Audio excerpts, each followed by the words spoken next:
Essa história é sobre como o que está aqui influencia o que está ao nosso redor. Como já pensavam os gregos, tudo tem uma combinação única de ar, fogo, água e terra. E esses 4 elementos essenciais à vida simbolizam também o que há dentro de nós, nossos pensamentos, intuições, emoções e sentidos. São essas características da natureza humana que estão em mim e em você que hoje ameaçam a vida no planeta e dão nome à era em que vivemos.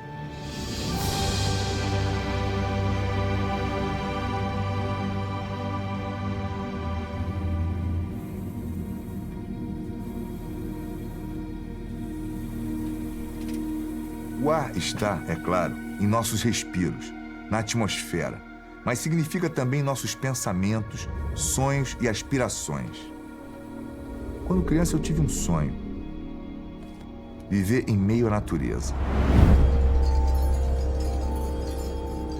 Anos mais tarde, isso de fato aconteceu.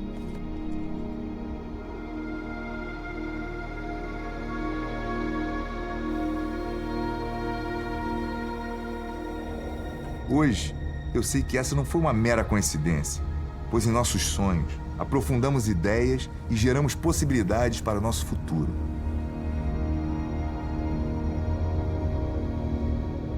A gente já tem taxas de extinção semelhantes à da maior extinção em massa que a Terra já experimentou e continua acelerando essa taxa por conta da atividade antrópica.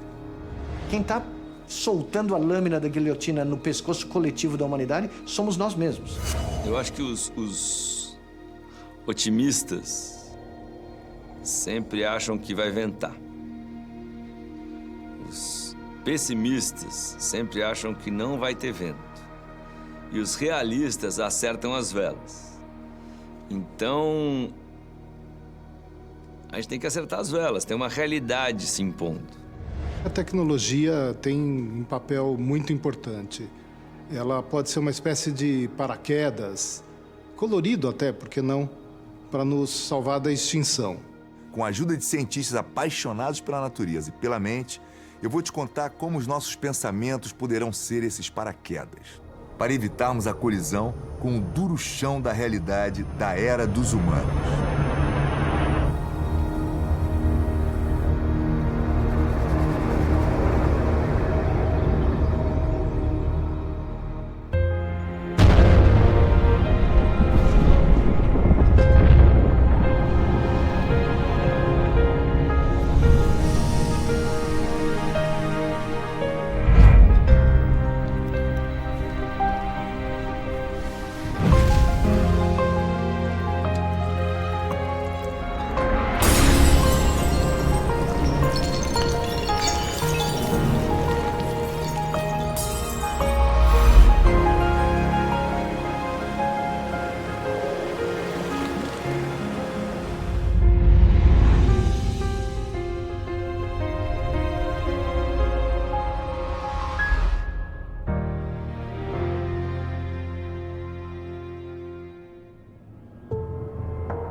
Os nossos pensamentos podem trazer a salvação ou a destruição.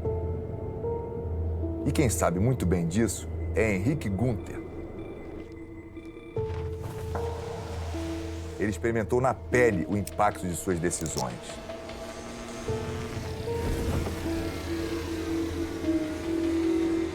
Algumas pessoas pensam que sou louco por voltar para o céu depois do que passei.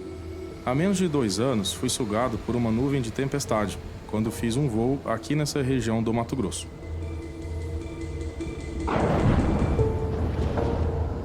Henrique sobreviveu mais de 1 hora dentro de uma nuvem de tempestade. Primeiro, quando viu que a tempestade se aproximava, ele decidiu voar mais rápido na frente da tempestade para que ela não o alcançasse, mas a nuvem acabou o engolindo. Henrique estava cego pelo branco do vapor d'água, rodeado por flashes e trovões. As mãos dele começaram a congelar, as asas do paramotor também. Ele desmaiou várias vezes, mas quando estava a mais de 2.800 metros de altitude, tomou uma segunda decisão. E esta o trouxe com vida de volta para o chão. Eu desliguei o motor, freiei uma das asas e fiquei voando em círculos no mesmo lugar. Com isso, fiquei na borda da tempestade e não enfrentei o centro dela. Essa segunda escolha, essa segunda chance, é o motivo de eu estar aqui, agora. 4.000 relâmpagos riscaram o céu naquela noite, mas nenhum deixou nem sequer um arranhão em Henrique.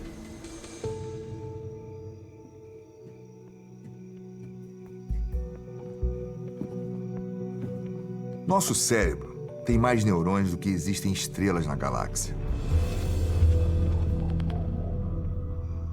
A estrutura a que devemos tudo é uma das mais complexas do universo e os enigmas sobre ela estão ainda começando a ser desvendados.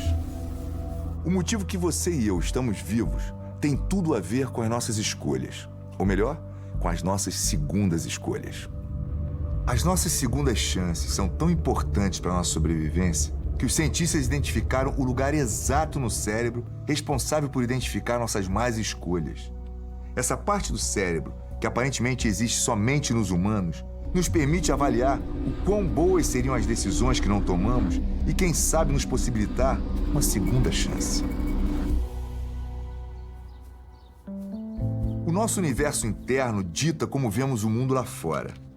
Mas e se não precisar ser necessariamente assim? Miguel Nicoleles, há 30 anos, se dedica a estudar o tópico favorito dele, a mente humana. Ele criou o primeiro campus internacional do cérebro aqui no Brasil. Não é nada surreal imaginar que futuras gerações poderão adquirir a habilidade, a tecnologia e a sabedoria para estabelecer um meio através do qual bilhões de seres humanos estabelecerão contatos temporários com outros membros da espécie unicamente através do pensamento. O conceito do BrainNet, na realidade, existiu no mundo natural desde o início das primeiras formas de vida, desde as primeiras espécies. O que nós temos descoberto em laboratório agora é que para você formar grupos sociais de indivíduos de uma espécie que trabalham em colaboração para melhorar as chances de sobrevivência, né? Melhorar as chances de encontrar alimento, melhorar as defesas contra predadores, você precisa sincronizar o cérebro dos indivíduos que formam um grupo social. O momento em que a civilização grega se autodefine, se descobre como uma sociedade, foi quando os grandes teatros ao céu aberto foram construídos e as grandes tragédias foram encenadas para públicos que perceberam que os seus medos, os seus sentimentos, as suas paixões eram comuns para todo grego que vivia, né, em qualquer lugar do país. E essas encenações a céu aberto uniram a mente coletiva grega numa nação. Essa é uma das coisas mais emocionantes que eu li na minha vida, que demonstra claramente que talvez, se um dia a gente tivesse a BrainNet ideal, onde todos nós pudéssemos compartilhar o que é ser humano em tempo real, talvez a gente se humanizasse mais. Nós poderíamos criar um meio de coesão, né? Um meio de comunicação e expandir tremendamente a colaboração social da espécie humana. Não seria essa a segunda chance da humanidade? A de avaliar as decisões que nos trouxeram até aqui e mudar o curso em que estamos? A crise biológica do presente tem uma particularidade. Está sendo causada por uma espécie, a nossa. A gente consegue supor, pela última extinção, que os seres que dominavam tanto a cadeia alimentar quanto o espaço continental, à época da extinção dos dinossauros, tiveram que ser dizimados para que uma nova espécie florescesse. Hoje, a espécie dominante é a espécie humana e a gente se impõe sobre todas as outras formas de vida. Se a gente se extingue, naturalmente os humanos sairão de cena e as demais espécies poderão simplesmente evoluir sem a nosso caráter predatório como espécie. Você já ouviu falar que o bater das asas de uma borboleta no Brasil pode causar um tornado no Texas? Essa ideia de que uma simples ação pode levar a consequências enormes e desconhecidas está presente em tudo. Nos movimentos de massas de ar, no ritmo das gotas de uma torneira, nos batimentos cardíacos e nas cotações da Bolsa de Valores. Mas primeiro, vamos pensar na borboleta. Olha só, capturamos 2 borboletas frugívoras aqui. Tem um ocelo incrível aqui, gigante. onde ela tem a capacidade de desviar o ataque de predadores para regiões não vitais do corpo. Talvez essa sua apresente alguma característica de tanatose. Sim. Ela se finge de morta, provavelmente. É uma técnica de defesa pra fugir do predador. O motivo dessas borboletas não terem uma viva paleta de cores que lembra o arco-íris, e sim somente tons de marrom, está ligado a uma ação.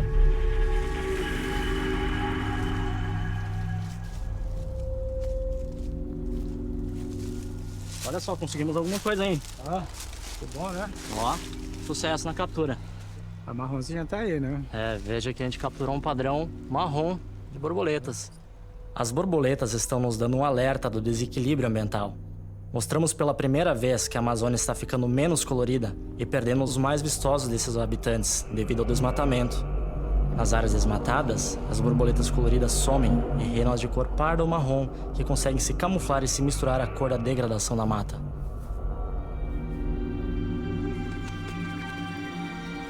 Para tudo na natureza há um ritmo, um equilíbrio, uma harmonia de cores. É como uma sinfonia em que as notas se complementam. E nós, seres humanos, fazemos parte de tudo isso, ou ao menos deveríamos fazer.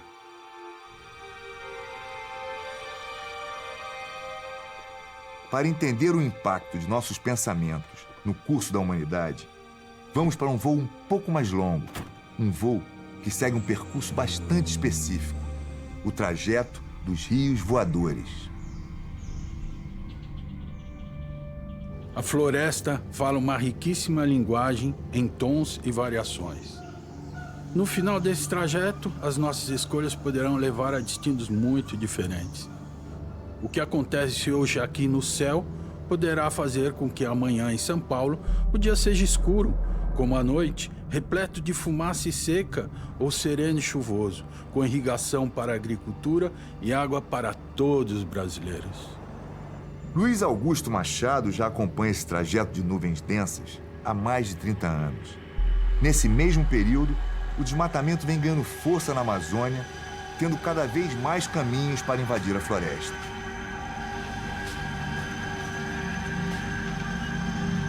Conhecemos muito bem que as árvores da floresta bombeiam umidade, gerando fluxos de vapor que se deparam com a Cordilheira dos Andes e levam essa chuva para a região centro-oeste, sudeste e sul do Brasil. No caso de haver muitas queimadas no Brasil ou mesmo na África, nesse trajeto ele incorpora essa fumaça e essa fumaça vai ser transportada para o sul do Brasil. E essas partículas de fumaça, que contêm fuligem ou carbono preto, também absorvem luz, contribuindo de forma significativa para o aquecimento do planeta. Com o maior aquecimento, você teria, de fato, eventos extremos que seriam mais frequentes, mais intensos e mais duradouros. Lembra da história de que o bater das asas de uma borboleta no Brasil pode causar um tornado no Texas?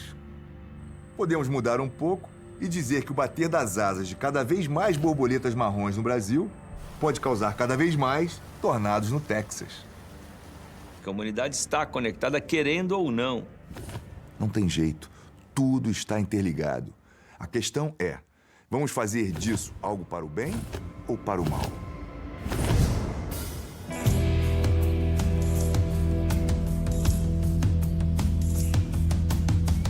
Mais valiosa que qualquer minério, tragada pela mata que transpira, a água que evapora, sobe e vira, de veio subterrâneo a rio aéreo. Mais volumosos do que o Amazonas, os rios voadores distribuem seus límpidos vapores que afluem ao centro-sul, chegando noutras zonas. Então como é que na floresta mais chuvosa o fogo avança e ardendo em chamas nela queima de futuro uma esperança? A Amazônia,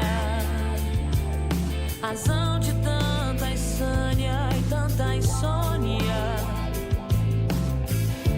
A Amazônia, objeto de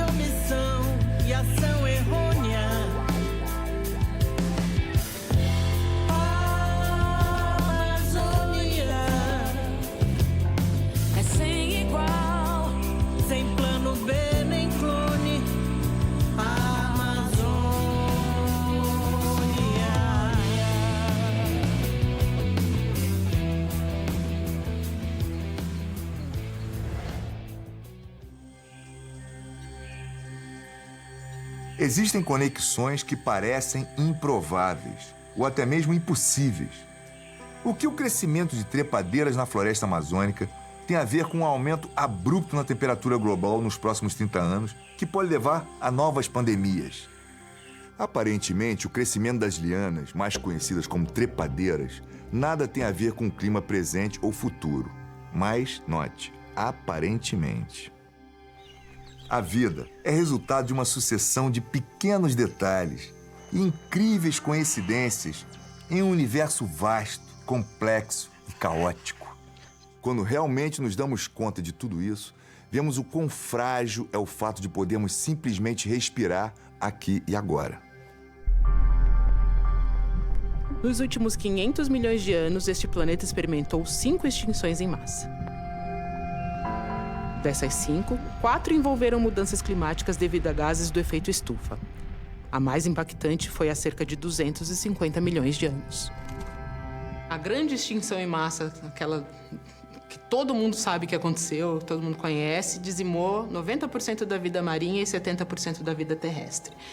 O que a gente acredita, o que os cientistas acreditam hoje é que um aumento brusco na quantidade de CO2 atmosférico causou um aquecimento global.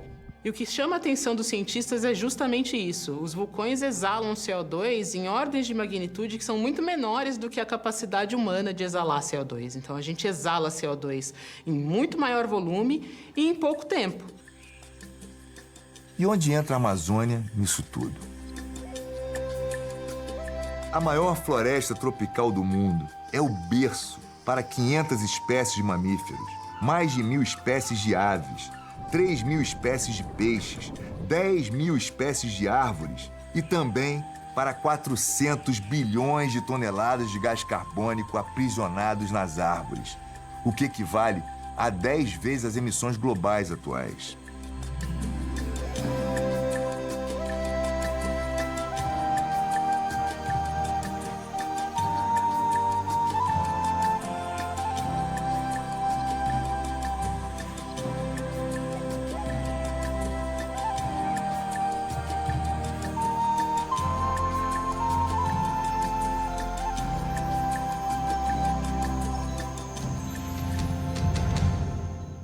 Com essa importância toda, estudar como a Amazônia irá reagir às mudanças climáticas pode ser a chave para impedir a 6ª extinção em massa.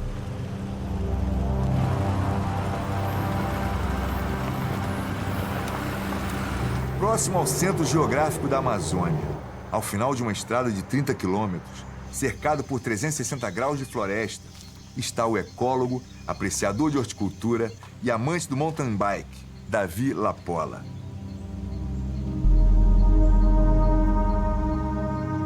Ele é também o coordenador geral de um experimento que, pela primeira vez, irá criar artificialmente as condições atmosféricas da Amazônia em 2050 para avaliar a resposta da floresta às mudanças climáticas. E se algumas espécies forem favorecidas em detrimento de outras? E é aí que entram as trepadeiras. Uma mudança na floresta já está em curso. O crescimento abundante das trepadeiras. As lianas, parasitas de árvores, serpenteiam os troncos, mas, diferentemente deles, elas armazenam pouco carbono. Essa tendência pode prejudicar a capacidade da Amazônia de contribuir para frear as mudanças climáticas e tudo que vem com elas. Pelo ar também se espalhou uma pandemia, que é uma pequena amostra do que está por vir com as mudanças climáticas. Acho que o que aconteceu na pandemia nos últimos anos foi um aviso da Mãe Natureza, leve, por incrível que pareça, e muito doloroso e muito sofrido, porque matou milhões de pessoas mundo afora, mas é um aviso. Isso é um aviso pequeno perto do que vem pela frente, porque se a humanidade não se organizar nas suas mais diversas facetas e questões geopolíticas para reequilibrar o planeta, quando a gente chegar ao ponto de não retorno, de que o país aqueceu mais do que poderia, de que você não tem mais controle, o país desequilibrou, não vai ter vacina que cure, não vai ter vacina que controle. A pandemia ela pode ser entendida quase como um laboratório do futuro. A principal relação entre as pandemias e a mutação climática, né, o aquecimento global, é que ambas exigem ações globais. O aquecimento terrestre pode ser um fator desencadeante de outras pandemias, porque os vírus têm condições ambientais melhores de disseminar. Então, as mudanças climáticas, se elas não forem controladas, elas vão gerar inúmeras pandemias num futuro não muito distante. Em tempos de pandemias em que estamos mais ansiosos, sonhar nunca foi tão importante. No sono mais profundo, conhecido como REM, conseguimos sempre viver intensamente. Todos nós nos tornamos roteiristas de um longa-metragem que tem um objetivo: nos preparar para o dia seguinte. Durante esse período de sonho, do sono, nós vamos processando as nossas experiências, tanto cognitivas quanto emocionais. De tal maneira que, muitas vezes, quando uma decisão muito importante precisa ser tomada, é melhor deixarmos para o dia seguinte, depois de termos tido a oportunidade de sonhar. E não são somente os sonhos que temos enquanto estamos dormindo que podem mudar o curso perigoso para o qual estamos indo, mas os sonhos que temos enquanto estamos acordados. Sonhos que podem nos trazer literalmente novos ares. Os técnicos Germano Silva e Hans Freire precisam fazer a manutenção neste aerogerador para verificar se foi danificado durante as fortes rajadas da noite passada, antes que chegue uma nova tempestade acima deles. As tempestades no Nordeste do Brasil vão principalmente de dezembro a março. E este é o período menos propício para a geração de energia eólica. Já de junho a novembro, a energia eólica pode chegar a 20% do abastecimento elétrico nacional. Isso porque esse tipo de energia precisa de ventos constantes, na intensidade certa, sem mudanças bruscas de direção. O Brasil tem muita qualidade nesse vento e a gente tem também ventos diferentes. A gente tem ventos na costa com um perfil, ventos para o interior com outro perfil. Isso complementa também a nossa matriz energética. Quando a gente pensa na complementariedade das fontes, ele é essencial para que a gente tenha energia suficiente para as nossas necessidades ao longo do dia. Já são mais de 8.550 cataventos gigantes como esse, espalhados em mais de 720 parques nos principais corredores de vento do território nacional. E este pode ser só o começo. A usina onde Germano e Hans trabalham, por exemplo, passará a ser uma usina híbrida, como são chamados os sistemas que possuem duas ou mais fontes de geração de energia. Além dos aerogeradores, a usina ganhará também placas fotovoltaicas. A grande vantagem é que a gente usa a energia solar ao longo do dia, enquanto a gente tem sol, e quando o sol sai, a gente pode usar ou a eólica ou a hídrica para que a gente use aquela mesma instalação, né, de transmissão por mais horas ao longo do dia, trazendo assim benefício para o cliente final. A sublimação é um processo em que um sólido é aquecido e entra no estado gasoso, tomando a direção do alto no ar. Metaforicamente, é o momento em que começamos a tomar consciência de um conteúdo inconsciente que estava desconhecido, o que permite trazer a função pensamento. Então vamos trazer a seguinte informação para o nosso consciente. Bom, por ano, consumimos em média o equivalente a 2 toneladas de petróleo e movimentamos de um lado para o outro, em média, 8 toneladas de materiais. Por isso, somos hoje uma força geológica, equivalente a erupções vulcânicas ou grandes tempestades. E a importância dos nossos pensamentos aparece a cada fôlego da vida na Terra. Cabe a nós encontrarmos inspiração no ar que respiramos e torcer por bons ventos que nos tragam um horizonte mais colorido e, quem sabe, uma segunda chance.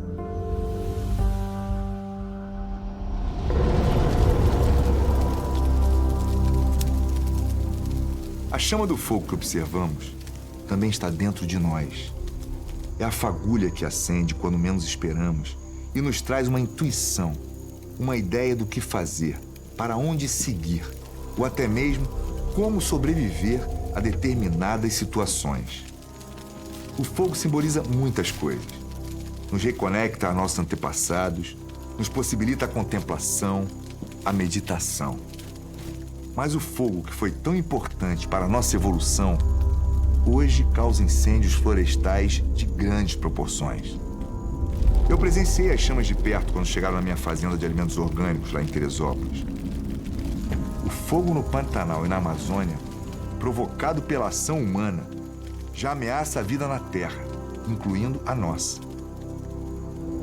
A vida é um sistema, ela é baseada num sistema quase que milagroso, né? A vida na Terra só é possível por conta da concatenação de eventos que são muito pouco prováveis, né? E se a gente mexe com esse equilíbrio do que já é muito pouco provável, tornar a vida inacessível ou impossível, a gente está a um passo. O problema da mudança climática e de tudo que vem com ela, fome, eventos extremos de enchente, de incêndios florestais, muita gente talvez se iluda achando que vai escapar porque tem os recursos necessários para escapar. Por exemplo, pode ir morar nas montanhas e sofrer menos com as ondas de calor. Mas isso é como pegar fogo na casa do vizinho e você achar que não vai ser afetado. O fogo pode perfeitamente passar para sua casa, assim como você pode morrer sufocado com a fumaça. E não tem plano B, só tem esse planeta. Não tem como a gente achar que a gente vai morar em Marte, que não vai.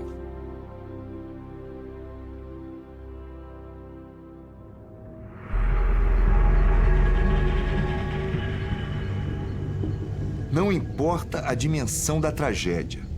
Sobreviver é uma questão de preparação e intuição. Quando os caminhos são múltiplos e ambíguos e o tempo é imperativo, entra o inconsciente. E é claro, a fagulha que acende e aponta para o que fazer e para onde seguir tem como base todo o conhecimento adquirido e treinamento realizado até aquele momento. O brigadista Otávio Fabrão deve a sua sobrevivência e a de mais 19 brigadistas, incluindo seu tio, a decisões que foram tomadas em um piscar de olhos, pelo seu inconsciente. Em 2020 aconteceu aqui na Serra da Molar que nós estávamos num combate a incêndio que aconteceu aqui no fundo da Curizal. Chegamos, pegamos um helicóptero, fomos numa frente de linha de fogo de 6 a 8 quilômetros. E chegou um fogo que deu uma meia-lua na gente e ele começou a abrir várias pontas, formando uma meia-lua. Tudo isso aqui ó, tava pegando fogo e nós aqui no meio. O fogo está cercando vocês. Vocês precisam mudar de direção. Virou ventania para um lado para o outro, não sabia por onde vinha vento. Só tava fumaça, aí nós temos que passar para nós se resgatar lá na frente. Nós éramos os únicos que conheciam o local aqui. Falei assim, vamos, eu que conheço aqui o local, eu já passei por aqui. Eles não queriam confiar na gente, eles estavam meio receados, porque chegou um ponto que ninguém sabia o que ia acontecer. Nós estamos ali, nós somos uma família, nós não sabemos o que pode acontecer para frente. Dentro do fogo ali, nós somos uma família, um ajudando o outro. Naquele momento, o treinamento e o conhecimento de Otávio se somaram às características que todos nós já viemos equipados. Para melhorar a nossa reação diante do perigo, o batimento cardíaco acelera e somos inundados por uma grande quantidade de hormônios. Eu olhei tudo para cima, falei, o que eu posso fazer? Se você conhece aquele lugar, você cria iniciativa e toma a frente. Sigam o brigadista, que está indo sozinho para a esquerda. Vamos para lá, eu sou o local, eu sei para onde nós estamos indo. Na hora que nós estávamos no meio da Curizal, nós sempre falando, bora, gente. Conseguimos atravessar aquele fogo e chegamos num ponto onde o helicóptero pôde descer e resgatar todos nós. Ali nós sentamos, choramos várias vezes. Eu estava aí no meio desse fogaréu todo e nós conseguimos sair, nós conseguimos ser salvos. Foi um dos maiores incêndios daqui da Serra do Amolar. Nós somos sobreviventes, mas salvando sempre o Pantanal. Eu vou preservar toda essa biodiversidade que é a Serra do Amolar. E é o quintal de casa também. Eu amo aqui. Tudo aqui é meu quintal. Você gostaria que o quintal de casa queimasse? Não, jamais. Otávio, o tio e 18 brigadistas sobreviveram para contar a história. Bora, pessoal, bora! Chegamos no destino! Valeu! E mostrar que quanto maior a complexidade da decisão, mais importante se torna a intuição.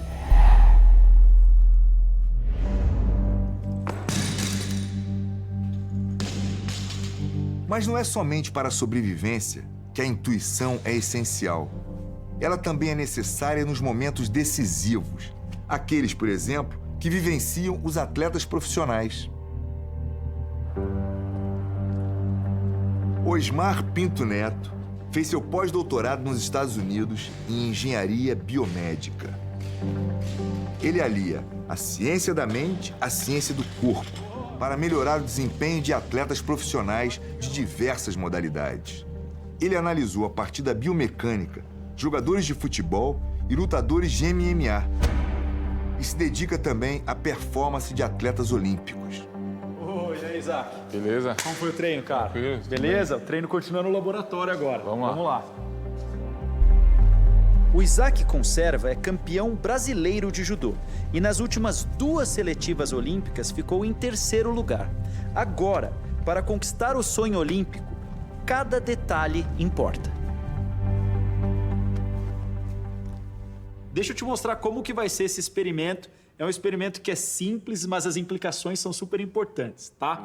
A ideia é que você tem que acompanhar uma bola descendo a tela e quando chegar no fundo da tela aqui, você clica aonde você imaginar que ela vai encostar ao fundo da tela.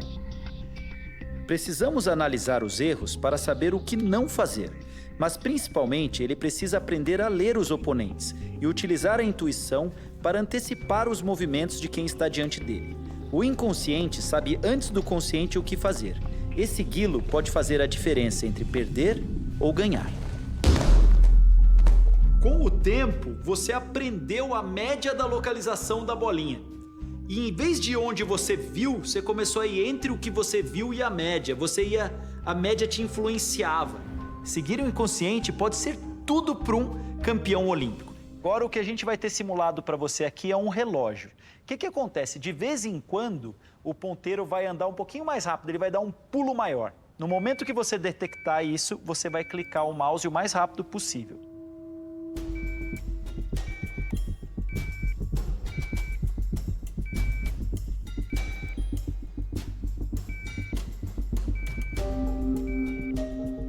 Você não vai acreditar. O que eu imaginava aconteceu.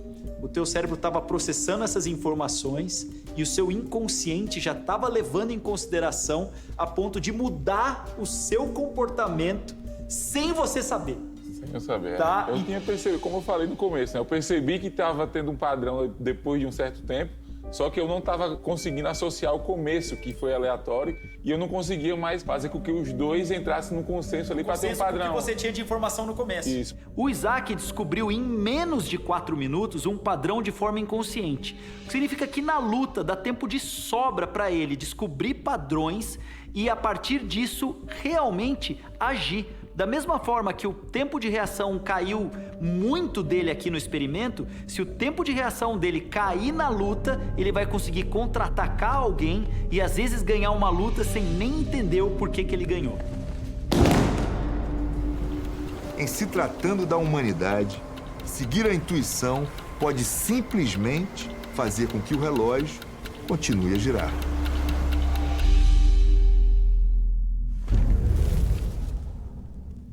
A intuição não nos ajuda somente em situações complexas de tomada de decisão, mas é também fundamental para estimular a criatividade, para encontrarmos ideias inovadoras a antigos problemas.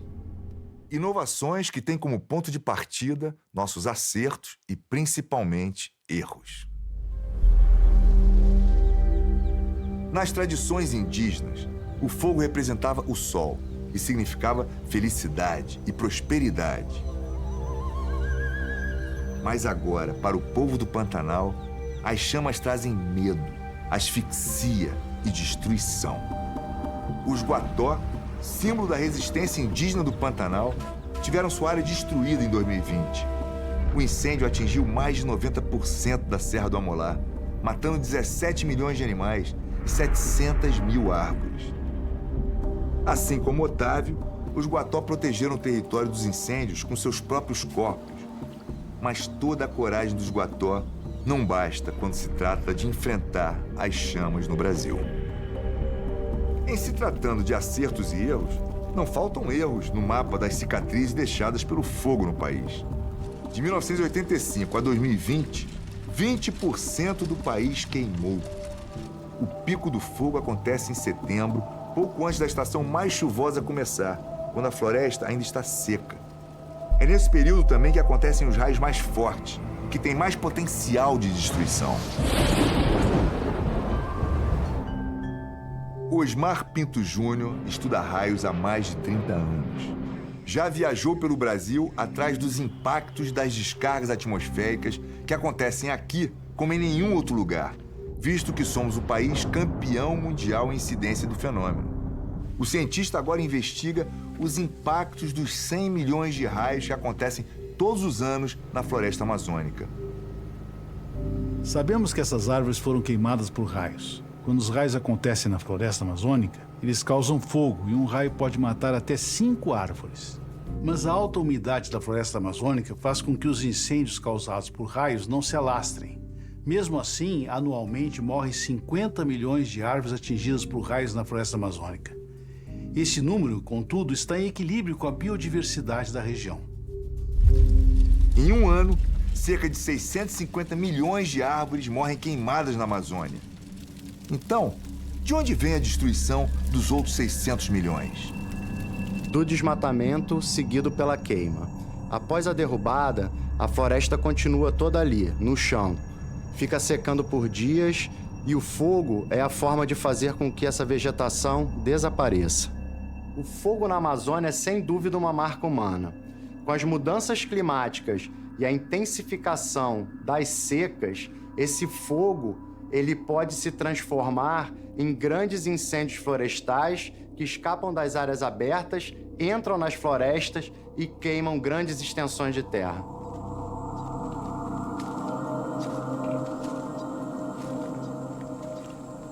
Quando as chamas se apagam, Luiz Aragão se dedica a estudar as cicatrizes deixadas pelo fogo.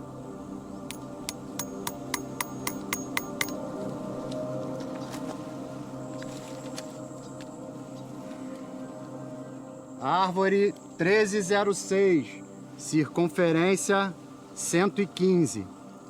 Altura da cicatriz 90.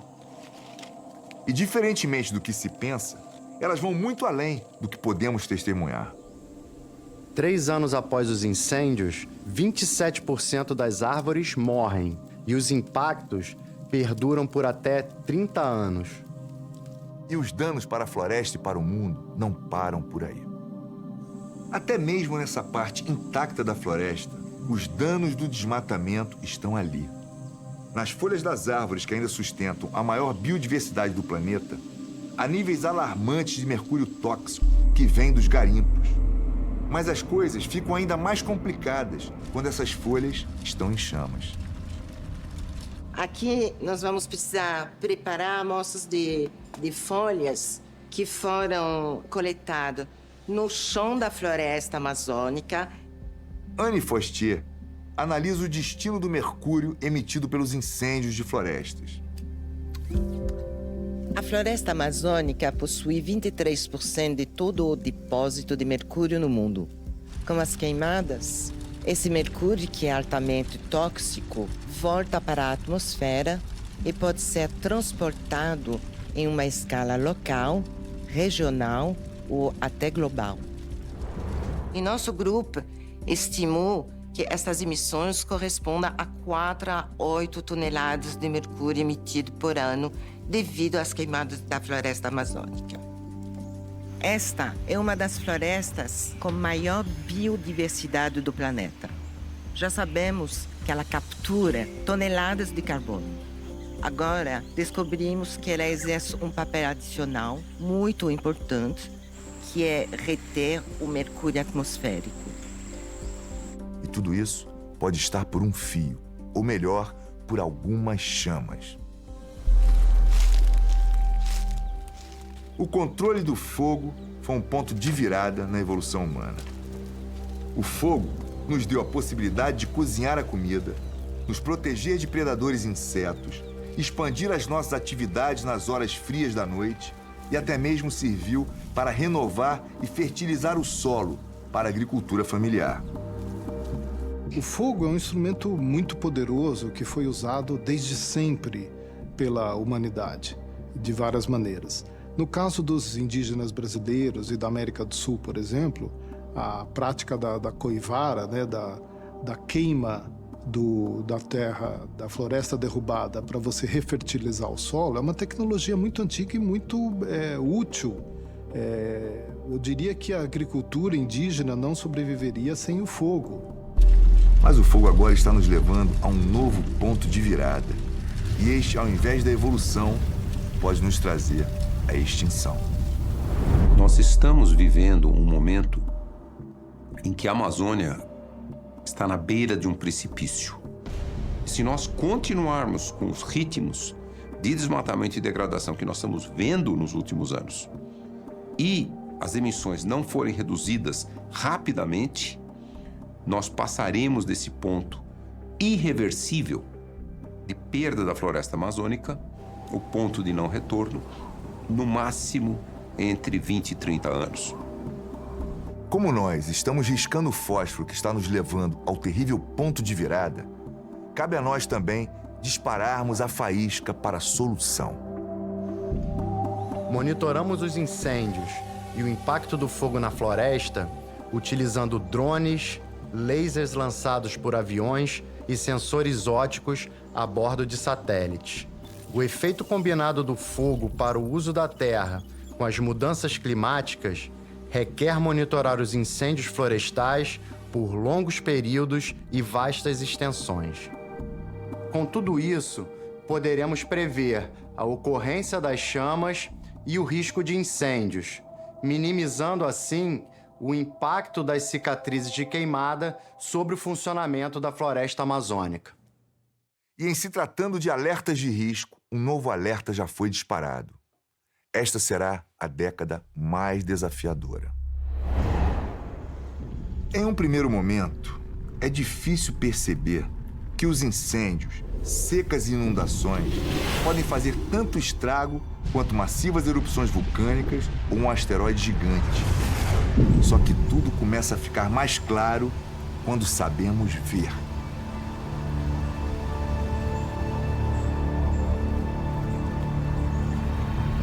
Caetano Giuliani olhou para um morro discreto do rio Xingu, na Amazônia, e viu um dos mais antigos vulcões do mundo, formado há quase 2 bilhões de anos, quando a Terra tinha pouco mais da metade da idade atual.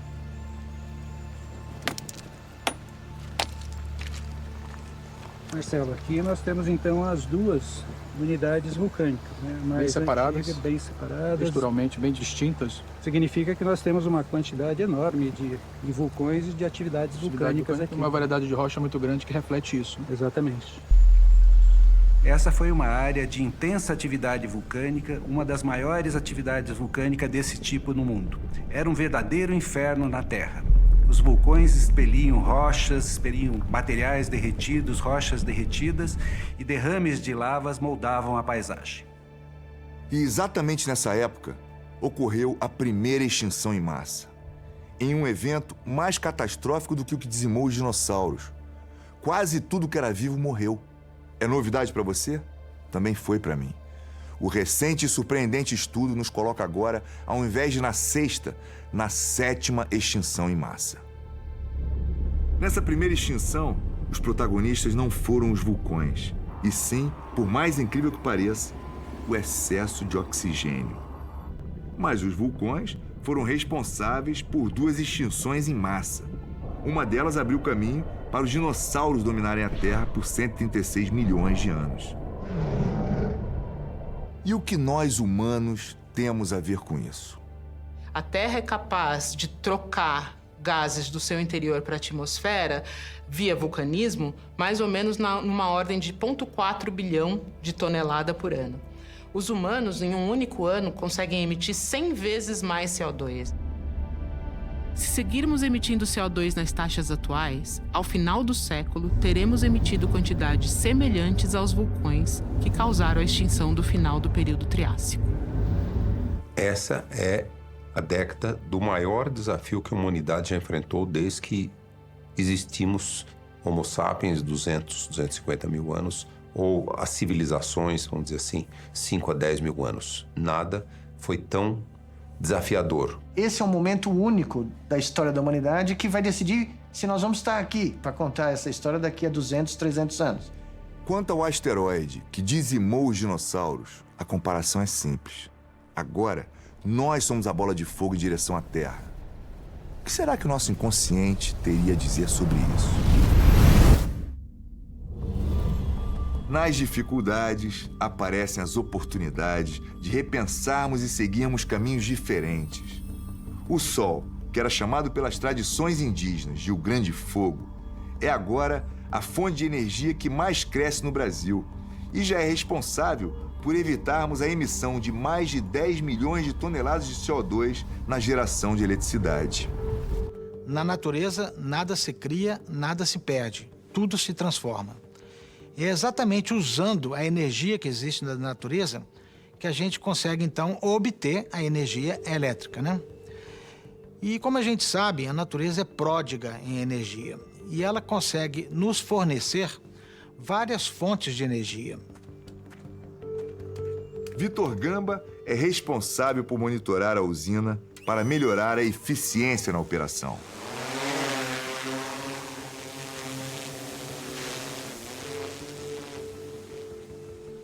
Com os drones, consigo monitorar as placas e identificar a necessidade de uma eventual intervenção.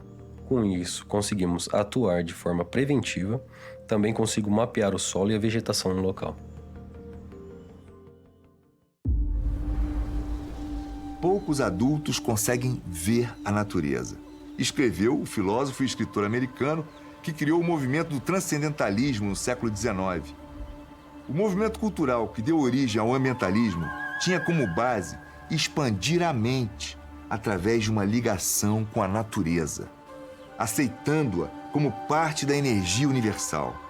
E é este ser inteligente, capaz de produzir bens para a sobrevivência em completa harmonia com a natureza, que precisamos encontrar dentro de cada um de nós para trilharmos um futuro comum e possível.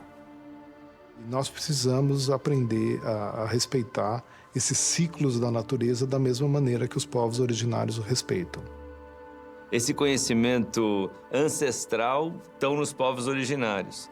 Então, tem vasos comunicantes aí entre a ciência e a sabedoria milenar desses povos, tem vasos comunicantes entre gerar riqueza e preservar. Então, sem a menor dúvida, eu acho que quanto mais você respeitar, quanto mais você resgatar essa cultura ancestral e quanto mais você conseguir fazer com que ela gere valor agregado, renda, sem ter que destruir a natureza, sem derrubar uma árvore, é um jogo ganha-ganha para todo mundo. Todos os anos em abril, no Dia da Terra, os povos originários homenageiam a Mãe Terra e nos fazem lembrar do que parece termos esquecido, ao menos de forma consciente. Cavamos em busca de ouro e minérios, destruindo tudo o que existe ao redor, como se não houvesse amanhã. E sempre há. Queimamos raízes, galhos e troncos, deixando cinzas e restos carbonizados, onde antes havia cor e vida. Nós temos um pedido à nossa Mãe Terra, Guadacã, que cuida e que também nos cura, que ela não desista de nós. Perdoa aqueles que ainda advogam pela supremacia do homem sobre todas as formas de vida, sem entender que cada animal, cada planta, cada rio ou cachoeira, cada vale ou montanha, cada floresta ou cada savana tem sua razão de ser. Perdoa os teus filhos que ainda não entenderam que somos todos um só e que tudo está relacionado. a nossa promessa em forma de compromisso com a nossa Guadacã é de, com a força do maracá, do genipapo, do urucum, a fibra do aguapé, que expressa a força e a grandeza das nossas mulheres, nós nos comprometemos de colocarmos os nossos próprios corpos como árvore, sem desistir jamais de defender a nossa vida e em defesa da nossa própria Mãe Terra.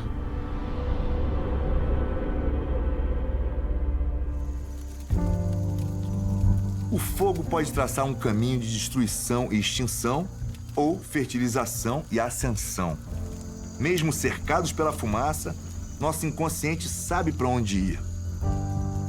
Resta saber se iremos segui-lo.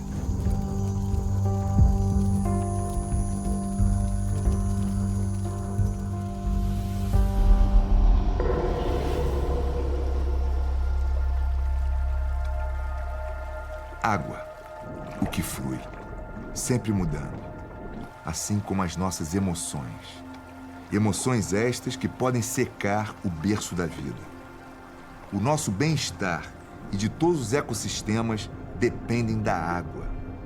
Mas, de alguma forma, isso não faz parte das nossas memórias emocionais quando tomamos decisões.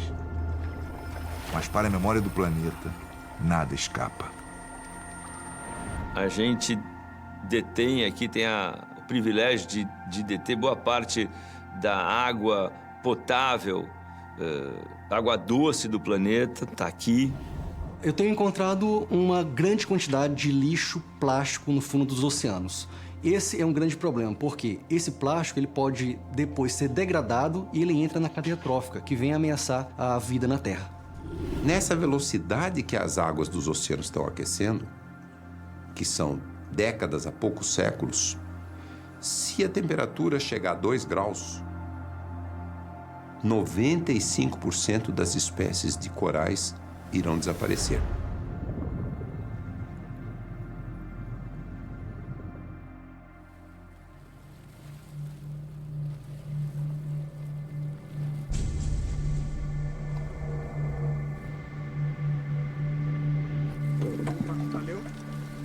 A cada mergulho, Fernando Doudt aprende mais sobre como a memória das suas emoções faz parte das boas decisões embaixo da água. Decisões estas que podem significar voltar ou não voltar do fundo do mar. Quando o mergulhador não controla as emoções embaixo d'água, ele consome ar muito mais rápido. Mas controlar as emoções não significa deixá-las de lado. Toda experiência emocional, cada sensação que temos desde o batismo no mar pode ser essencial em uma situação extrema, como ficar sem ar embaixo da água, ou voltar à superfície e se deparar com a imensidão do azul e sem nenhuma embarcação para retornar.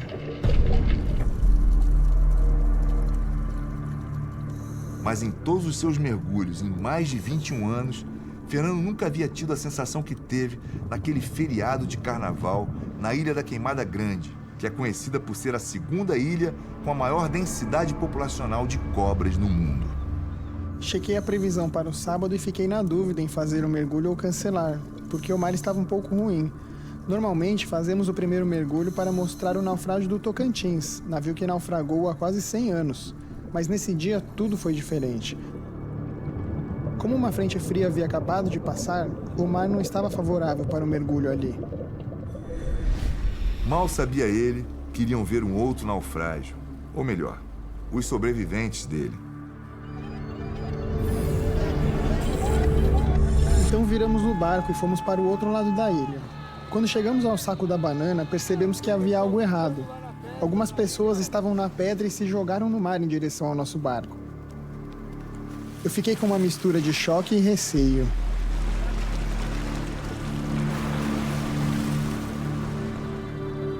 Do outro lado veio o alívio, após 3 dias alternando medo e esperança. 6 pescadores haviam saído de Santos quando uma tempestade virou a embarcação e começou uma verdadeira luta pela sobrevivência.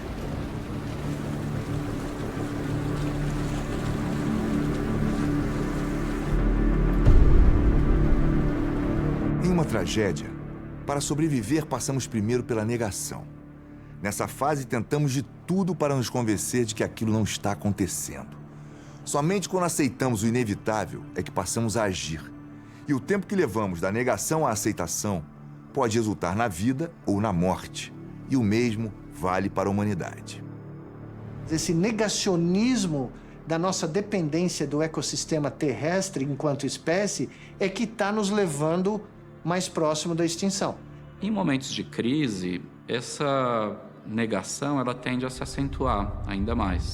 A crise ela pode ser uma oportunidade para que a gente repense a nossa maneira de sobreviver. Essa tendência das pessoas a duvidar foi muito utilizada para negar que haja um problema com a mudança climática.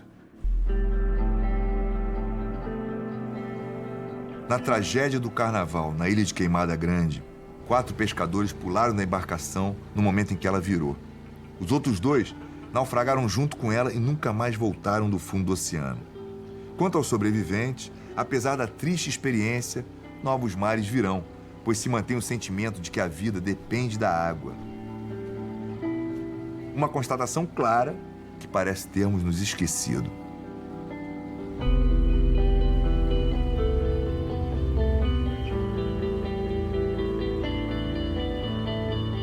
Quanto à nossa espécie, para sobrevivermos às mudanças climáticas, a ação também só virá após a aceitação.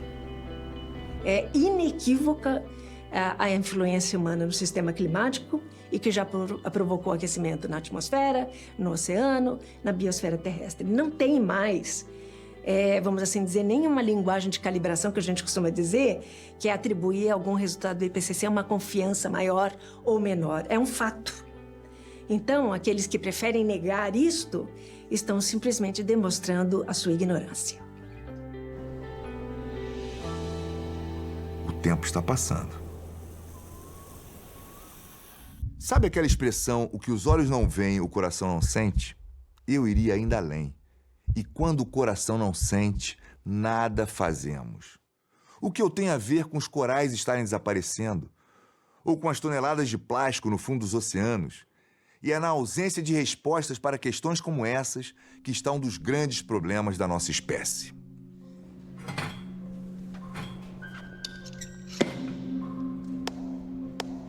Bora, amigo. Confiança, cara. Pegada firme, visualiza e vai. Só de ver Anderson Alcântara levantando peso me dá frio na barriga, boca seca e suor na palma das mãos. Mas Anderson mistura essas emoções com outras. Por exemplo, com a sensação das medalhas no peito, que já conseguiu em campeonatos paulistas, brasileiros e mundiais. O veterano soma tudo isso com o conhecimento técnico e coloca para cima, junto com os mais de 270 quilos. Mas o que acontece se colocarmos ainda mais alguns elementos nesse mix?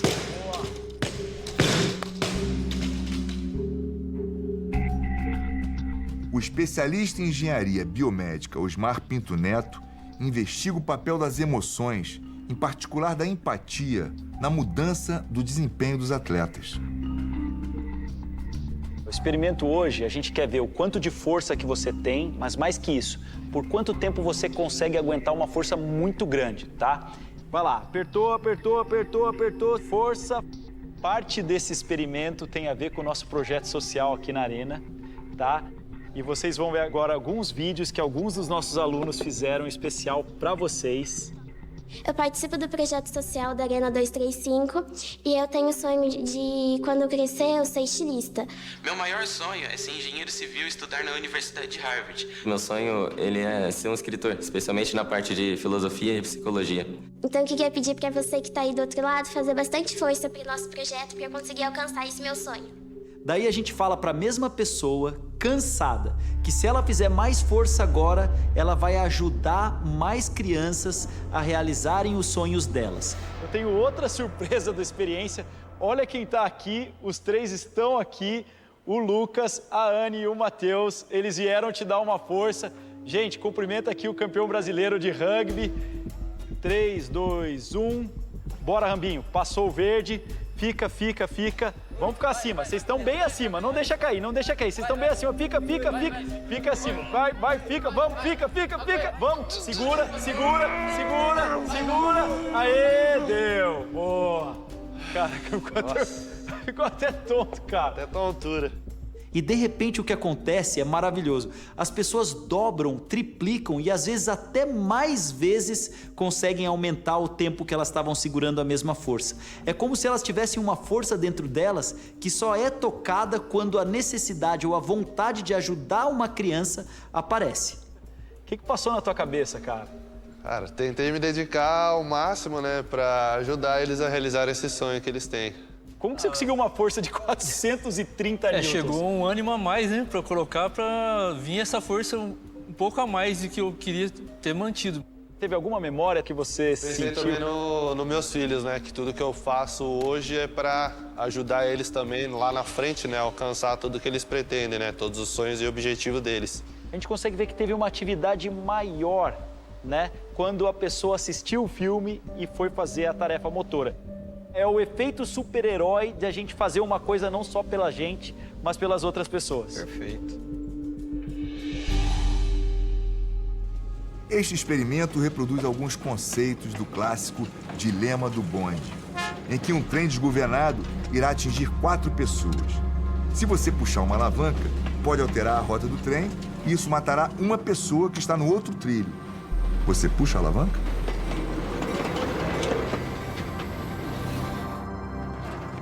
A maior parte das pessoas responde que sim.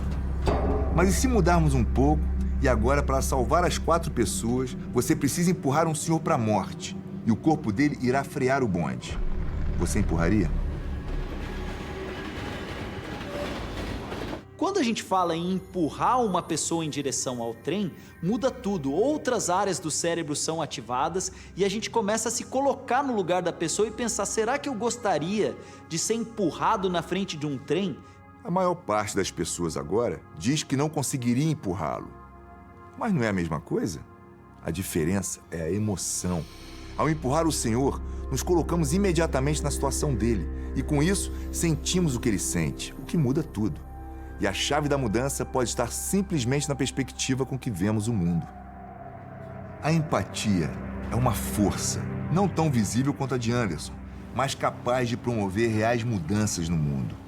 Olhar o mundo pelos olhos do outro é o antídoto para o ódio, a ganância e o egoísmo.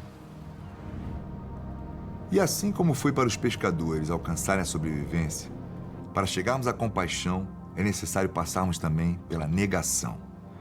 Após sermos bombardeados por problemas sociais do outro lado do mundo, paramos de nos relacionar com eles e passamos a negar que eles existam. E é assim com muita coisa. Mas e se a pessoa que estivesse sofrendo fosse sua mãe, sua irmã ou sua prima? Faria alguma diferença? E se eu te falar que você e Mahatma Gandhi são primos? Parece impossível, mas não é. Se você traçar as árvores genealógicas de 2 pessoas quaisquer, uma hora vai chegar alguém que foi um ancestral comum de ambos. Esse avô compartilhado por todos os humanos atuais viveu há 3,5 mil anos. Portanto, somos todos primos em 120º grau. E isso não vale só para as pessoas. Cada ser vivo da Terra, seja planta, animal, fungo ou bactéria, compartilha um avô, apelidado como Luca, um tipo de organismo unicelular de 3,8 bilhões de anos, cujos descendentes se ramificaram para dar origem a toda a biodiversidade atual. Toda. Você passa a dar importância, inclusive, para aquele ser unicelular lá de trás, que teve que se estabilizar e florescer e se replicar para que a gente estivesse aqui hoje. Todo esse passo a passo de viabilização da vida como a gente conhece foi uma sucessão de milagres.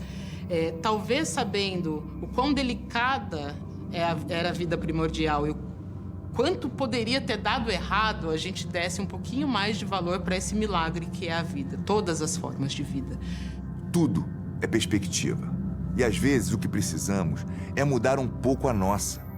Pois afinal, até aqui nosso ponto de vista nos colocou no antropoceno, a era dos humanos.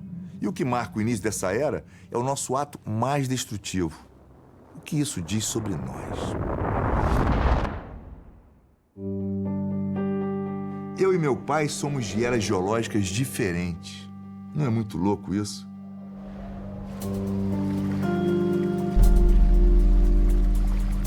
O marcador do Antropoceno está em uma viagem pelo passado no fundo dos oceanos.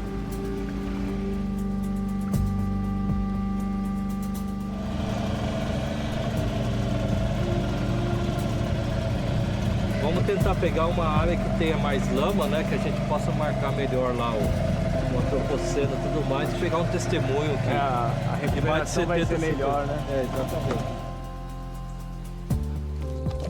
Sedimentado na lama está o testemunho de uma disputa sem vencedores, de uma corrida pelo arsenal nuclear entre duas superpotências. Detectamos níveis do elemento químico césio na forma do isótopo radioativo Césio-137. O Césio-137 é usado em radioterapias e foi o mesmo do maior acidente radioativo ocorrido no Brasil, em 1987, em Goiânia. Mas a única fonte desse radionuclídeo artificial no Atlântico Sul, até a década de 70, resulta dos testes nucleares das grandes potências. Esse aqui é um testemunho, né? De quase 1 metro aí.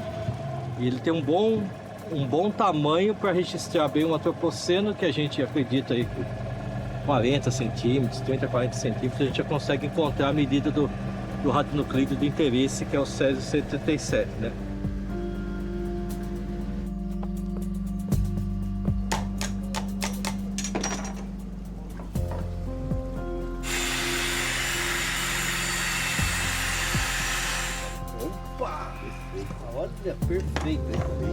Dividimos as amostras em fatias com cerca de 2 centímetros, de acordo com o momento em que cada camada de sedimento foi depositada, as mais novas no topo.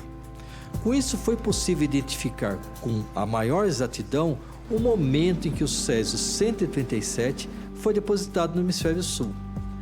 As quantidades começam a ser detectadas a partir de 1954, com o início dos testes das bombas termonucleares de hidrogênio, que são milhares de vezes mais potentes que as bombas atômicas que destruíram Hiroshima e Nagasaki.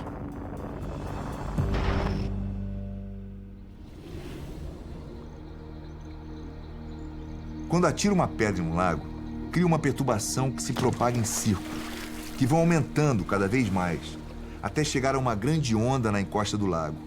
Ao jogar a pedra, está lançado um efeito cascata que não tem mais volta. E é assim na vida. Às vezes podemos não ver a encosta, mas isso não significa que a onda não chegou lá. Outras vezes, até vemos o que se passou do outro lado, mas quando de fato vemos o que ocorreu, já é tarde demais para mudar o destino. E o que resta é viver com as consequências. Nas cidades fantasmas, o silêncio. Os recifes esbranquiçados permanecem em pé, como uma prova da vida intensa e colorida que um dia esteve ali. A biodiversidade marinha não é mais a mesma, e milhões de pessoas perderam seus meios de subsistência. Esse cenário é mais uma das marcas que o Antropoceno deverá deixar no fundo dos oceanos nas próximas décadas. O que gostaríamos que fosse ficção científica irá ocorrer também aqui no sul da Bahia, no Banco dos Abrolhos, que abriga a maior concentração de recifes de coral e biodiversidade marinha do Atlântico Sul.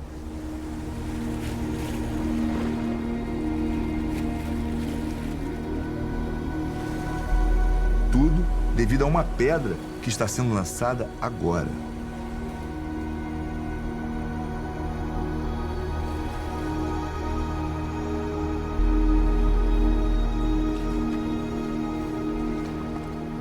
Filha de zootecnistas, Amanda Garrido sempre se intrigou diante dos mistérios da vida nos oceanos, mas não imaginou que suas pesquisas a levariam a investigar uma espécie brasileira que entraria para o mapa das espécies ameaçadas.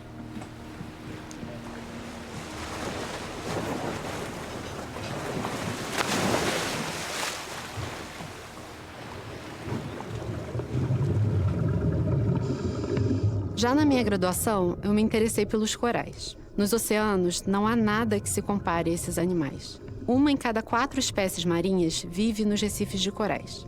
Logo após começar o meu doutorado estudando os corais, tivemos em 2019 uma onda de calor que aumentou a temperatura da água do mar em até 2 graus Celsius, o que pela primeira vez atingiu os corais brasileiros em larga escala.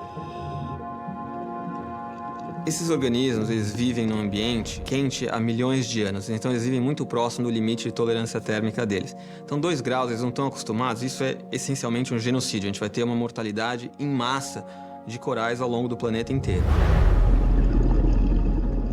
Nos labirintos das profundezas do oceano na Bahia, é necessário encontrar o caminho para a sobrevivência das ricas florestas submersas. Miguel Mies busca por uma espécie de coral cérebro, restrita ao litoral brasileiro e uma das principais construtoras dos recifes de corais. E são corais que, felizmente, nós do Coral Vivo já reproduzimos eles em laboratório há quase 15 anos, né? Então nós dominamos o processo de formar um pequeno coral, um jovem coral. Isso é muito importante, pois pode auxiliar na recuperação de ambientes degradados em futuros cenários de mudanças climáticas.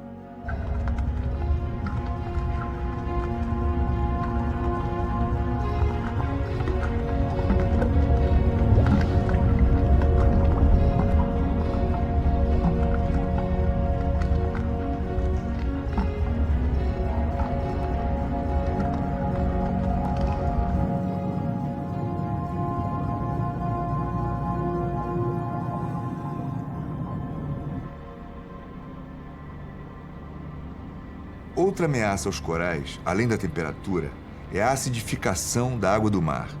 O oceano absorve 1 em cada 4 toneladas de CO2 expelido pelos nossos escapamentos e chaminés.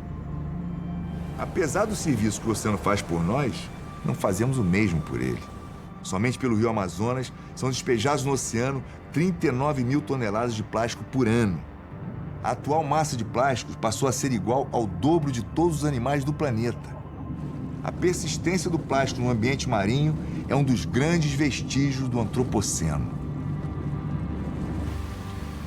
O microplástico é onipresente. As pequenas partículas estão em tudo. No ar, no sal de cozinha, na areia, na chuva e até nos peixes da Amazônia.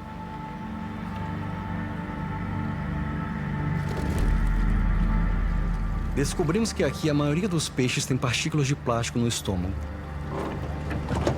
Além de frutas e plantas, eles estão se alimentando principalmente de microplástico. Essas partículas estão espalhadas por toda a bacia amazônica, o que traz uma grande preocupação, pois a Amazônia tem o maior consumo de peixes do mundo. Na Amazônia, cada pessoa produz 1 quilo por dia de lixo, sendo 20% plástico.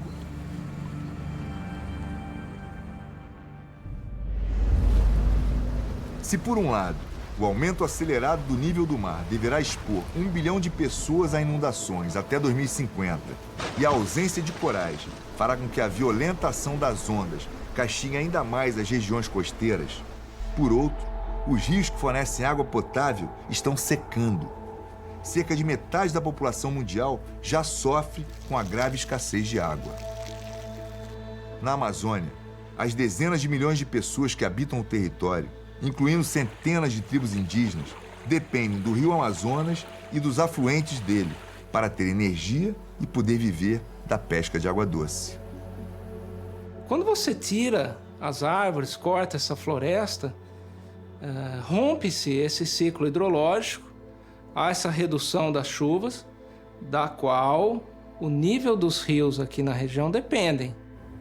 E não é só na Amazônia que há riscos de crise hídrica. Mais de 15% da superfície de água do país desapareceu desde 1990. Com menos água nas hidrelétricas, a possibilidade de aproveitar o espelho d'água para gerar energia solar vem ganhando força. É uma vantagem muito grande. Não há necessidade de investimentos adicionais na transmissão para que a gente adicione essa potência em solar nas nossas usinas e criando a figura que a gente costuma dizer hoje das chamadas usinas híbridas, no caso, hidrelétrica com solar. José Bione se dedica a entender a eficiência das placas solares em rios e reservatórios. Então, pessoal, veja, vocês vão fazer agora uma inspeção, uma visita, tá certo? De inspeção para verificar se existe módulos soltos, cabeação solta ou até mesmo questão de algum flutuador solto. Este é o maior lago artificial da América Latina. O nosso objetivo aqui é estudar a união de fontes renováveis de energia e a eficiência das placas resfriadas naturalmente pela água e pelo vento, já que as placas instaladas em terra perdem eficiência sob forte calor. Esta é uma forma de postergar a construção de novas usinas hidrelétricas e aproveitar o sistema de transmissão, evitando assim que termoelétricas que queimam combustível fóssil sejam acionadas. Em um país rico em rios e hidrelétricas, esta pode ser uma boa oportunidade.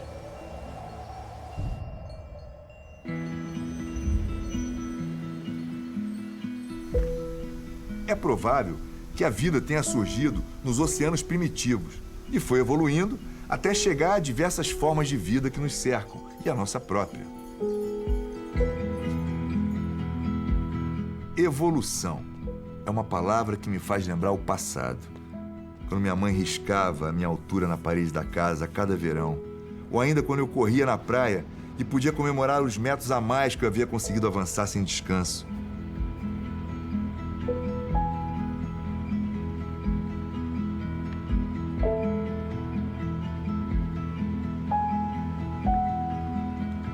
Ou até mesmo quando eu começava a entender que eu poderia ajudar os que estavam ao meu redor.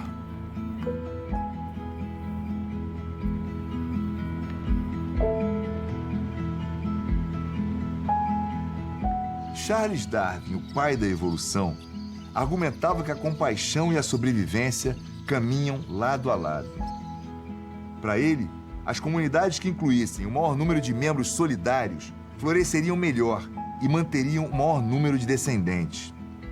Em tempos de gerações com cada vez mais dificuldade em praticar o altruísmo, treinar este traço da evolução pode ser essencial para a sobrevivência humana. A meditação, ela pode ser um instrumento bem interessante para a gente não apenas despertar o altruísmo, mas em especial para nos conhecermos melhor. E isso vai, então, nos ajudando a alargar as nossas emoções, né? Nos tornamos pessoas mais compassivas, dessa compreensão de que no final da história não somos apenas nós que queremos nos livrar do sofrimento, mas todas estas pessoas, todas as pessoas da humanidade. E a evolução também está ligada à nossa capacidade de adaptação. Já no aumento de temperatura que nós temos hoje, de cerca de 1,1 graus Celsius, nós já temos a necessidade de adaptação em muitas áreas, né? E certamente com o aumento da temperatura média global, essa necessidade ela vai se tornando cada vez maior. E claro, vai se tornando também mais cara, e há que se considerar também que há limites de adaptação. Você não tem oportunidades ilimitadas de adaptação. E tudo, todos os ecossistemas, todos os setores da sociedade, tudo depende da água.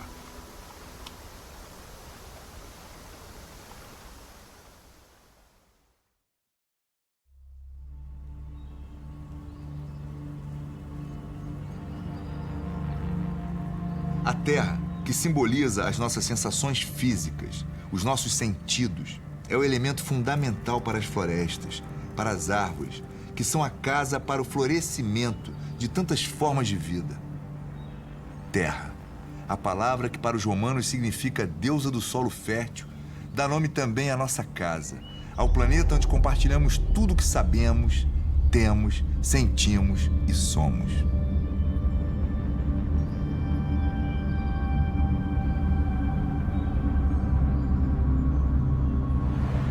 A Terra é um milagre, tudo que tem dentro dela também.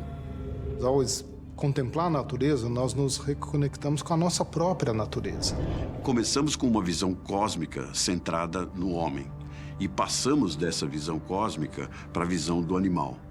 E agora nós estamos caminhando para um sistema centrado na vida.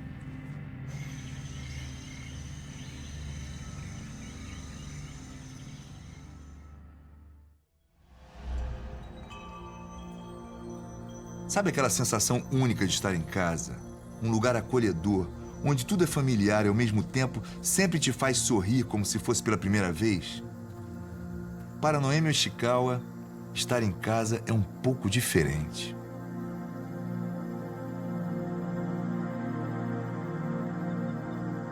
Na escuridão, os sentidos são aguçados. E a bióloga tem uma nova perspectiva sobre o universo que a rodeia. Como desbravadora em um território desconhecido, Noemi retoma uma condição primitiva em que pode sentir mais, escutar mais e apreciar mais. Eu acho que aqui tem bastante tipo de folha, né, Rubi? O que você acha? A natureza nos permite reconhecer os padrões que vemos no mundo, dentro de nós mesmos. Aqui, temos que sentir o ritmo da floresta, nos conectar, respeitar. Então tá, vamos desligar a luz então pra gente dar uma olhada? Vamos. O tempo todo, metade do mundo está no escuro e sabemos tão pouco sobre os mistérios que se escondem nas penumbras da noite. Às vezes, para lançar luz sobre uma nova descoberta, precisamos apagar as lanternas. Então, vamos coletar alguns, né, pra gente levar para fotografar numa câmera escura.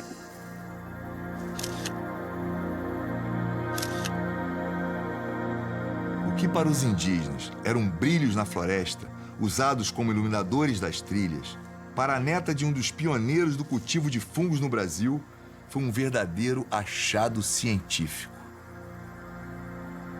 Em noite de lua nova, os fungos apontam o caminho para a preservação, para um ciclo onde tudo faz sentido, para uma inteligência que pode salvar a humanidade. Somente quando testemunhamos as surpresas inesgotáveis da natureza, nos damos conta da nossa própria capacidade de milagres, escreveu o naturalista e filósofo Henry Thoreau no surgimento do ambientalismo. E foi assim que se sentiu Noemi ao participar da descoberta de uma nova espécie de fungo bioluminescente na Amazônia. Os fungos representam o início e o fim. Eles estão no fim, na decomposição, e geram os nutrientes que possibilitam o início. E toda a magia acontece sem nos darmos conta, embaixo de nossos pés, embaixo do manto de folhas caídas, chamado serrapilheira. Quando você encontra um fungo bioluminescente na floresta, parece que você está vendo uma noite estrelada, só que no chão.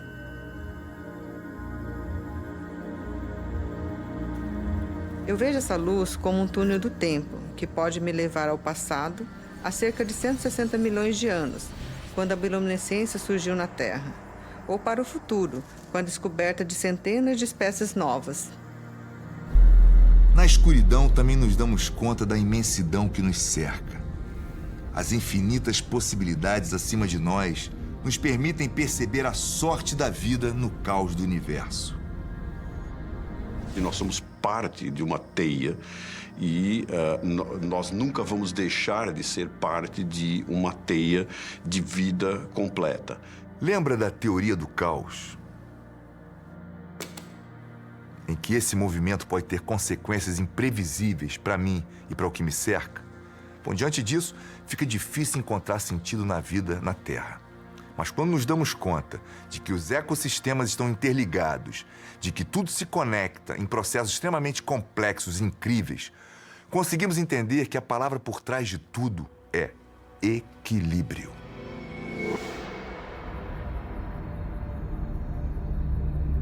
$200 milhões de anos. Este é o tempo para a Terra dar a volta na nossa galáxia. Este também é o tempo que as árvores estão na Terra. As araucárias brasileiras sobreviveram à extinção em massa que abriu espaço para o surgimento dos dinossauros e a própria extinção que deu fim à vida deles. Mas agora, na era dos humanos, essas árvores que podem chegar a 50 metros de altura e 2 metros de diâmetro correm o risco de extinção. Coníferas podem viver até por milhares de anos. São plantas muito resistentes e elas vivem em lugares inóspitos, com baixas temperaturas, com uma seca muito grande. E elas podem sofrer vários adventos negativos e, mesmo assim, elas conseguem sobreviver a esses eventos. Se elas resistirem, elas vão ficando cada vez mais fortes e vão ficando cada vez mais resistentes aos estresses, obviamente até um certo limite. Exemplo disso é o gigante Eugênio, que está aqui antes da chegada dos portugueses. A árvore, que é uma das mais velhas do Brasil, superou nesses 700 anos as pancadas dos testes que eram feitos de resistência de carros blindados, incêndios e até raios. E para isso, o Jequitibá Rosa conta com um guardião. Ela sofreu diversas lesões e uma delas foi muito profunda. Nós colocamos cintas que suportam 12 toneladas para ajudá-la a se sustentar. Também colocamos essa estrutura em volta da árvore para protegê-la. Foram plantadas 12 árvores no local para atenuar o efeito dos ventos no Jequitibá. Estamos devolvendo a força que lá atrás nós tiramos dela. E ela está se recuperando. As folhas já estão verdinhas e brilhantes. Ela não desiste de nós. E eu não desisto dela. A árvore tem 27 metros de altura, tronco com cerca de 80 centímetros e 30 metros de diâmetro de copa. Para que esse gigante possa resistir ao tempo, as raízes chegam a uma profundidade de mais de 15 metros. Nas raízes das árvores estão os segredos também para a nossa sobrevivência, como os estoques subterrâneos de carbono.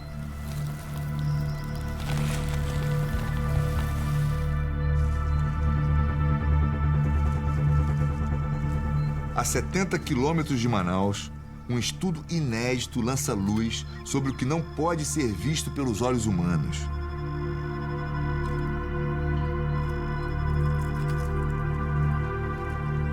Com minicâmeras inseridas por tubos transparentes até uma profundidade de 90 centímetros, os pesquisadores começam a desvendar os mistérios do mundo subterrâneo. Pouco se sabe sobre o que ocorre abaixo da superfície do solo, e menos ainda nas camadas abaixo de 30 centímetros. Os resultados desses novos estudos revelam que as raízes finas nas camadas mais profundas são fundamentais para o acúmulo de carbono, a absorção de água e nutrientes pelas plantas. Quando você começa a considerar levantamentos mais profundos de estoque de raízes, de produção de raízes mais profundos no solo, fica claro que existia uma subestimativa. Isso, quando a gente considera estoques de carbono na Amazônia, isso aumenta consideravelmente a quantidade de carbono que está estocado ali abaixo do solo.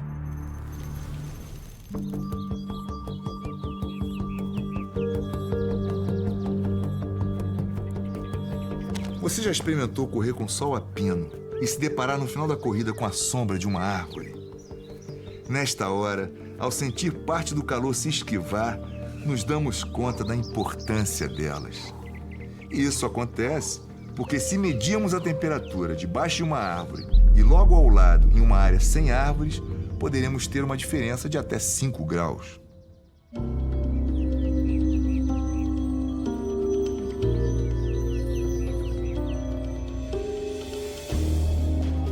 Vocês lembram do experimento do pé de feijão?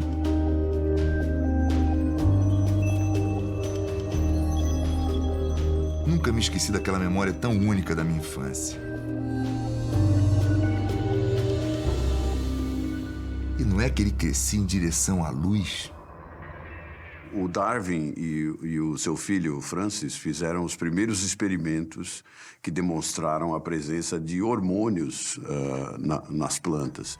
A gente vai observar, quando a gente faz esse experimento, que o topo das plantinhas vai se dirigindo para a luz.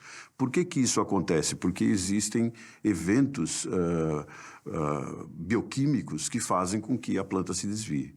O que eles deduziram a partir dessas observações e dos experimentos que eles fizeram foi que esse topo da planta funcionava quase como se fosse um cérebro de um animal mais simples, né? E com isso, o Darwin e o Francis, eles inauguram essa ideia de que as plantas têm um certo tipo de inteligência. As plantas são capazes de sentir e responder a muitos parâmetros ambientais, como luz, água, gravidade, temperatura, estrutura de solo, nutrientes, toxinas, micróbios, e isso somente para começar. As plantas precisam de mais sentidos, elas têm entre 15 e 20 sentidos que a gente saiba, né? Por que isso? Porque as plantas elas estão presas no lugar. E elas têm que sentir completamente o ambiente para elas poderem se adaptar. Com isso, as plantas elas têm outras características, elas integram os sinais que estão no ambiente, e a inteligência das plantas é uma inteligência de forma integrada, como se a própria planta fosse um grande cérebro. E existem vários mecanismos que são mecanismos parecidos com mecanismos de memória. Memória? Parece impossível, mas não é. E Marcos Buquerite pode provar. Estamos fazendo um experimento com as mimosas pudicas, também conhecidas como dormideiras.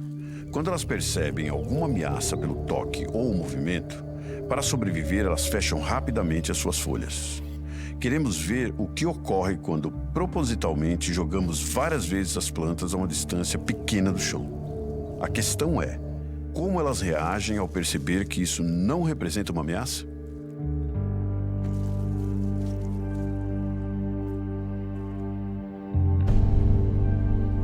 Isso prova que as plantas aprendem a ignorar certos movimentos repetitivos, ou seja, elas podem acumular memória, uma memória que é mais complexa que a nossa, pois não é centralizada. O interessante é que elas continuam seguindo alertas para outras situações que desconhecem. E a memória de que as quedas não representam ameaças permanece com as plantas por pelo menos 30 dias. Em comparação, a memória dos insetos dura, em média, somente 24 horas. Se nós sumíssemos amanhã, as plantas ficariam bem. O mundo vegetal representa 80% dos seres vivos da Terra. Por outro lado, se as plantas fossem extintas, nós certamente teríamos o mesmo destino. E os vegetais não só são fundamentais para a nossa vida, como podem ser também a inspiração para sobrevivermos à era dos humanos. Lembram do caminho apontado pelos fungos? É aqui que eles voltam a brilhar, mostrando que em outras formas de vida pode estar a esperança para a evolução da humanidade. As raízes das plantas se conectam a uma rede subterrânea constituída por micro-organismos como fungos e bactérias. Isso cria uma rede florestal que permite numerosas árvores em uma floresta transmitir avisos de ataques de insetos e também enviar carbono, nitrogênio e água para árvores necessitadas. As plantas usam sinais elétricos, químicos e hormonais, preservando todo o reino.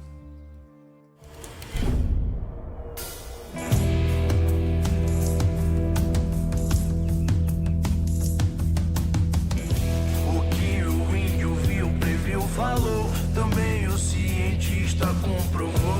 Desmate aumenta, o clima seco aquece. A mata, o céu e a terra que estarrece. Esse é o recado deles lá no fundo. Salve-se a selva ou não se salva o mundo, pra não torná-los um inferno, um forno. Salve a Amazônia do ponto sem retorno. Será que ainda está em tempo? Ou time disso já perdemos? Pois evitemos pelo menos os eventos mais extremos. A Amazônia, quando afinal o homem dimensione. A Amazônia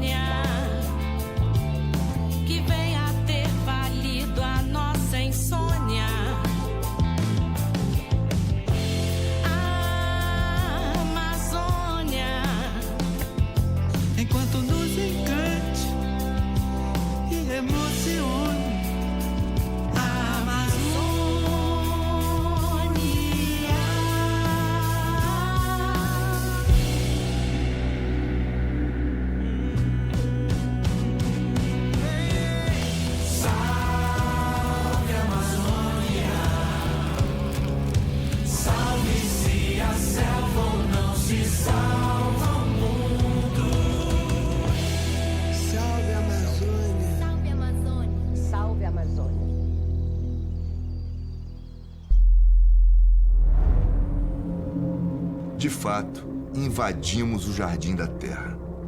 Nos últimos 200 anos, aniquilamos 3 trilhões de árvores, ou seja, metade do que a Terra tinha.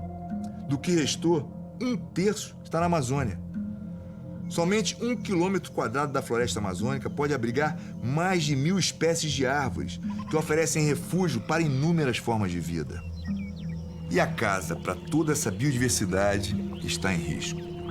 Nas últimas 2 décadas, o fogo na Amazônia impactou 85% das espécies ameaçadas e deixou o solo com baixo nível de fósforo, um nutriente essencial para as árvores. A floresta amazônica, a Mata Atlântica, o Cerrado, o Pantanal têm que ser mantidos de pé pelo seu próprio valor intrínseco, pelo simples fato de existir. O Brasil é um país rico por natureza e pobre por escolha.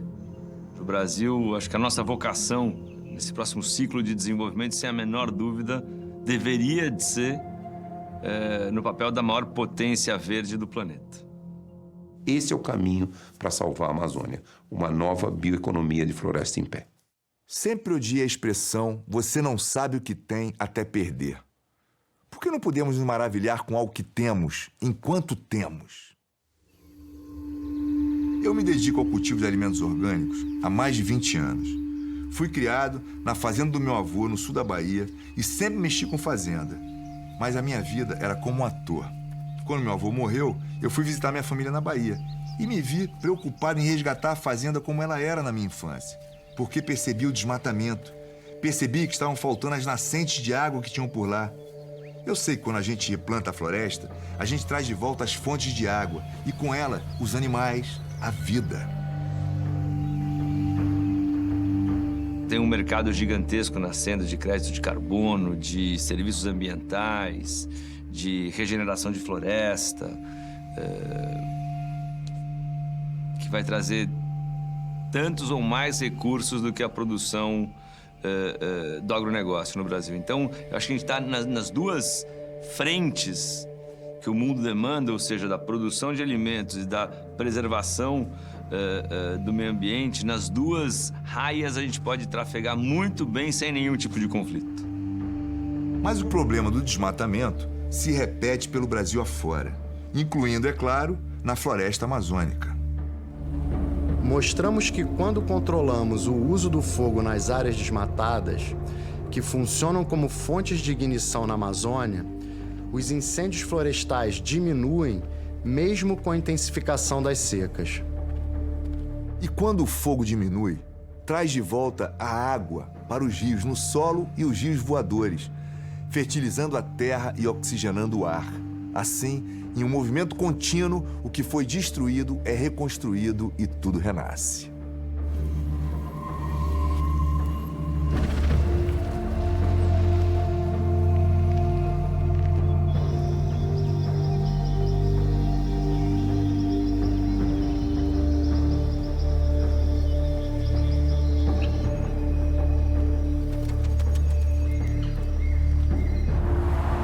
Nós mudamos a Terra. A casa em que compartilhamos todas as nossas experiências vem sendo moldada pelo nosso modo de vida, pelas escolhas que fazemos e tecnologias que criamos. Sabe, a tecnologia é uma espécie de superpoder da humanidade, que pode ser usada para o bem ou para o mal. O que aconteceu é que a explosão tecnológica nos levou para longe do mundo natural que os nossos antepassados tinham conexões profundas. Como é que a gente consegue enfrentar essa realidade que se impõe, entender como é que a gente pode viver em harmonia com a natureza, gerando riqueza, gerando desenvolvimento, gerando oportunidade para todos. A população não vai diminuir e a natureza não vai se regenerar se a gente não induzir. Então, acho que esses são os nossos maiores desafios desse século. Bruno Huttman viu na natureza não uma fonte de matéria-prima, mas uma fonte de ideias para responder a perguntas como: é possível trazer de volta a floresta?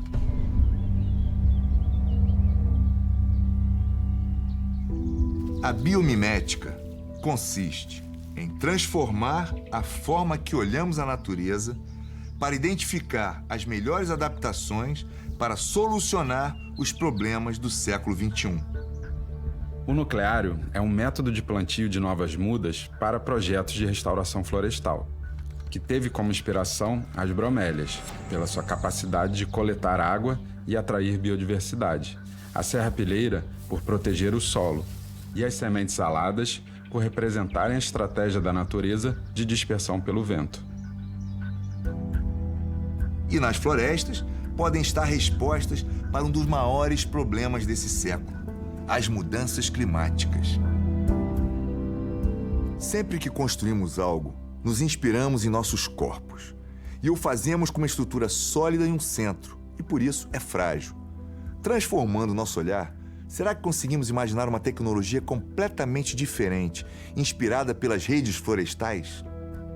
O sistema brasileiro ele tem sido ampliado e está sendo ampliado cada vez mais para interconexão, principalmente das fontes de energia renováveis, né, provenientes principalmente de parques eólicos, né, e parques solares, que têm sido implementados no Brasil recentemente. Nós já temos uma matriz elétrica extremamente limpa, né, a matriz energética brasileira é extremamente limpa.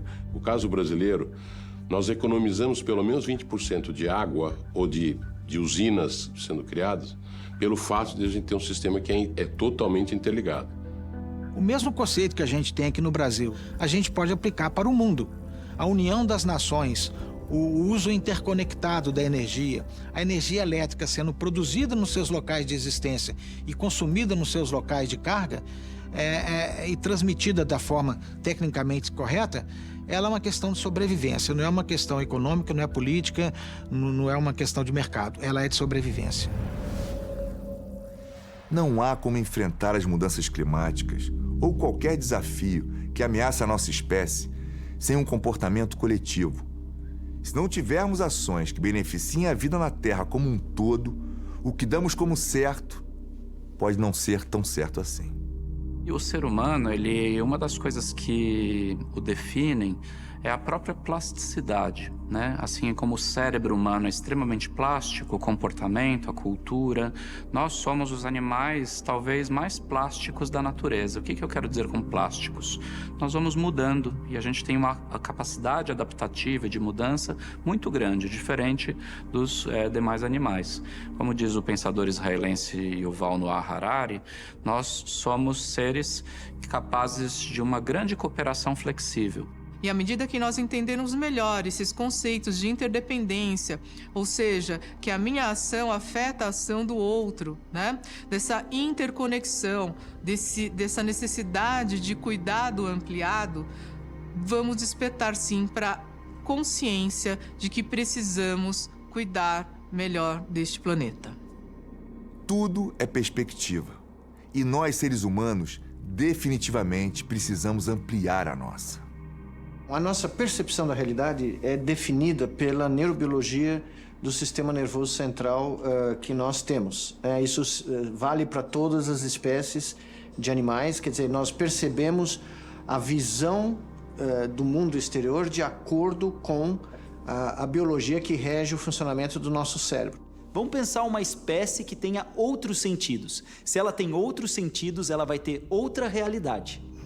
Os animais, por exemplo, têm um sexto sentido para pressentir catástrofes, como terremotos. Quando duas placas tectônicas se movem uma contra a outra, produzem um gás que vem para a atmosfera. O gás é rico em íons positivos, átomos carregados eletricamente, que aumentam a produção de um hormônio que faz com que os animais fiquem hiperativos, corram e abandonem aquela região.